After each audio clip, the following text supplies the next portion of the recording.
Hey YouTube folks, welcome to another video from Escarolesco.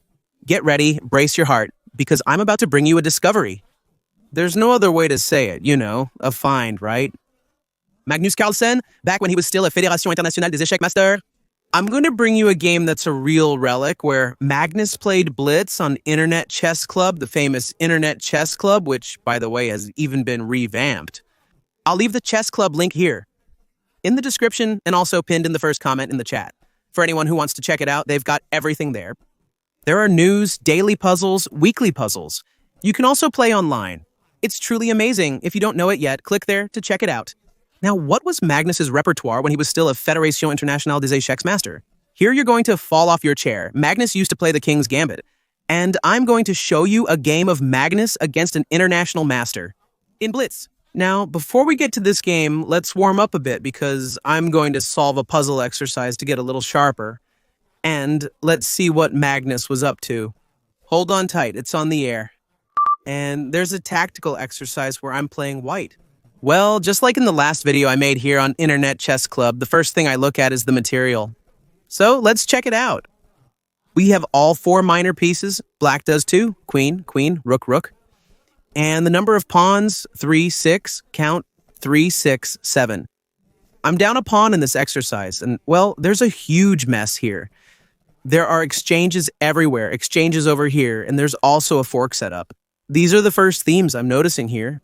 But this fork, even if I manage to pull it off someday, the opponent always ends up capturing this knight, right? So it doesn't really seem to be the way here. Well, there are some pin ideas. Here on f6, it does make a bit of sense, but it's easy for black to get rid of the knight that's putting pressure here. And if I play a move like this, giving the fork, well, at worst, he takes here on d4, and after I recapture, he gets out with the knight. So it doesn't seem problematic at all. The fork doesn't seem to be working. Take here, take there, then I move the knight and lose the fork idea. It's a pretty confusing exercise.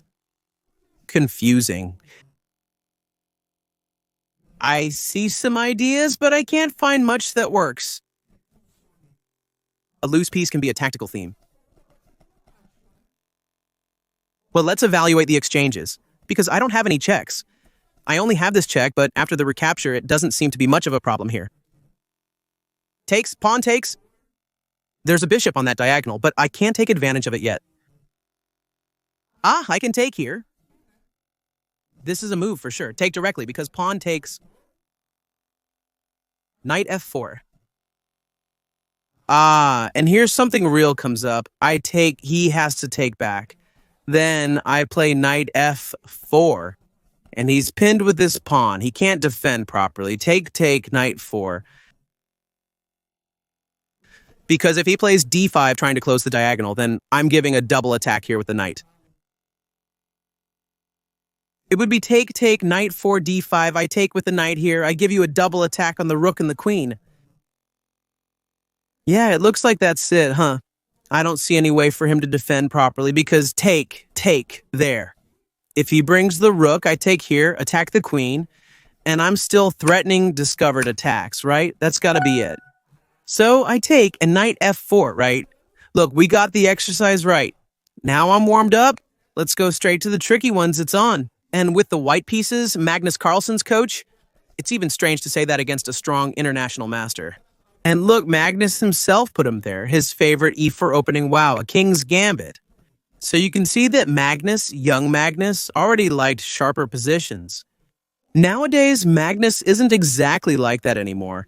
He changed his chess style, of course, over time, right?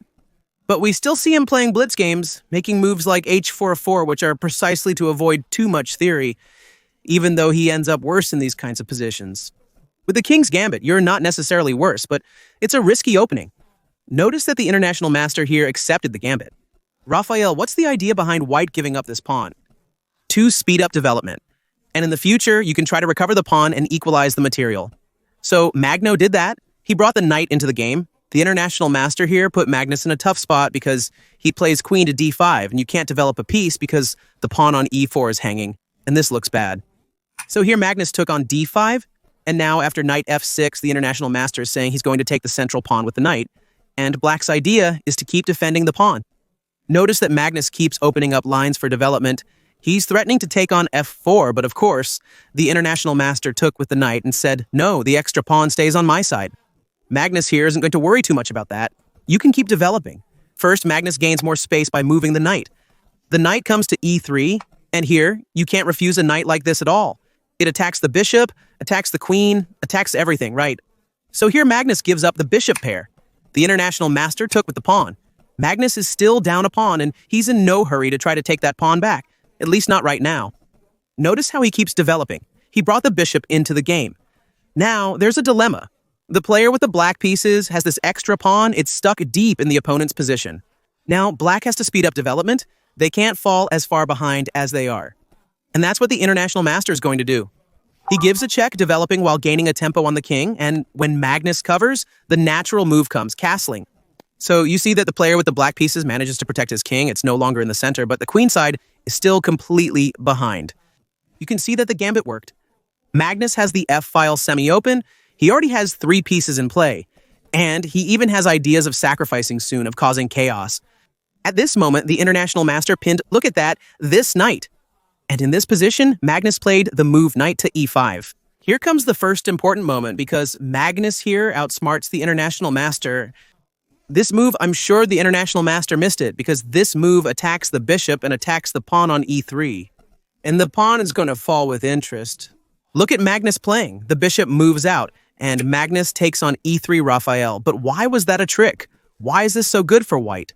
Because now white is no longer down a pawn and has a huge and brutal lead in development. 3 pieces are active, and you can't develop the knight now because the bishop is under threat. And the international master doesn't want to give up the bishop pair. Look at that. So he kept the pin going, and now Magnus has to do something with these active pieces, this initiative he created. And he keeps pressing. He puts the knight on an advanced post. That's always dangerous. He's keeping an eye on the bishop. He might have ideas as well. At some point, he might play that move. That's what he's going to try in this game. And I'll take your bishop right here, whether you want it or not. At that moment, what did the international master do? You have to develop. He brought the knight into the game. And now a certain discomfort starts to appear. Take a look. In themes like this, here the eye is on d4 for now. It's not working because the knight on f5 is holding it. But there will come a point where this can really become a problem. Notice that Magnus here? He plays move 5, so he provokes Raphael, but hold on. This has to be a mistake. Magnus in this position couldn't trade here and sacrifice on h7. Take a look, because it seems like he's going to win the piece back with the knight on 5. This is actually a line that makes sense, but nothing falls, because black has this unbelievable move, which is king g6. It even looks like this doesn't work, because now he threatens, the knight defends the bishop, and your queen is under threat. If you check, he takes here, and nothing happens. This position is winning for black. So Magnus must have calculated lines like this and played the move knight to c5. Now, at this moment, notice that the international master makes a calculation that seems scary. Here, there's a tactical blow. We just went through a tactics exercise, and you can see this looks like it's going to work, which is the idea. Bishop takes f3. When you see this move, you ask yourself, hold on, what is he trying to do? Because the bishop is under threat. Of course, he took here, giving up the pair of bishops, and you'll understand the international master's idea, which is after queen takes f3, he plays knight takes d4. Look at how much tactics the master saw here, because now, of course, you can't take on d6 at all. Your queen is hanging with check. Magnus took the knight, and now bishop takes c5, and you're pinned. So this here seems that the problem is serious, because Magnus will have the same amount of material, heavy pieces, right? If the bishop takes here, look, but Emmy has 6 pawns, and Magnus only has 4. So something went wrong, maybe Neruga, because here it looks like everything is falling apart. But nothing. Neruga's brilliance shows up again. Even when he was so young, look at that. Magnus drops a bomb right now that Emmy for sure never even dreamed existed. Magnus plays bishop takes h7, and here, of course, we wonder what's going on. He gave up the bishop and is still pinned with that knight. The maestro played king to 8. Raphael, oh, that's not possible. Quit chess. No, wait, let's not exaggerate. You definitely saw this one. If he takes here, Magnus's idea is queen to h5 and takes the bishop, also defending the knight as a bonus. And see, if this happens, Magnus here is down a pawn for the piece. This is nothing at all. He's completely winning. So the international master missed this brilliant move. For sure, its bishop takes h7, but the international master played king to e8. I said, now what, huh? I said, look, soon I'll trap your bishop. The knight is still hanging, and it looks like you could still have problems here. But no, Magno at this moment plays the engine move, which is queen to h5 here. The situation got complicated because now he's threatening bishop to g6 discovered check. And when the king goes to g8, it's mate with queen, takes h7. Now he's not worried about the knight anymore, and if you don't defend this, that bishop could still be lost. Now the international master at this moment played queen takes d4 took with check. Magno defended the bishop, moved his king, and now he renews the threat of bishop to g6 and mate with queen to h7. The international master at this moment defended, there's always a defense. He played the move queen to e3, arguing that when Magno moves the bishop, he brings the queen back to h6. And that's exactly what happens. Magno at this moment played the move bishop to c2 with a discovered check. But that's the last move of the game. Here, the master resigned the match. Why did Rafael Cabral resign? Because if you play a move like queen to h6 here, which is the only one, right? So you don't get checkmated, king to g8. I'll crush you with queen to h7, you have to play that. And now the same problem comes back. The bishop is loose again, and the piece falls. So you see, even young Magnus would never fall for a trick like this. So guys, as you saw, it was a tense game. Young Magnus was up to his usual tricks, and this match had an average accuracy of about 90% for the Norwegian, playing in that style that we still see today. Comment below if you'd like to see more old games from the Norwegian, I'm curious to know, and also check out the Internet Chess Club link in the description and the pinned comment. And see you in the next videos.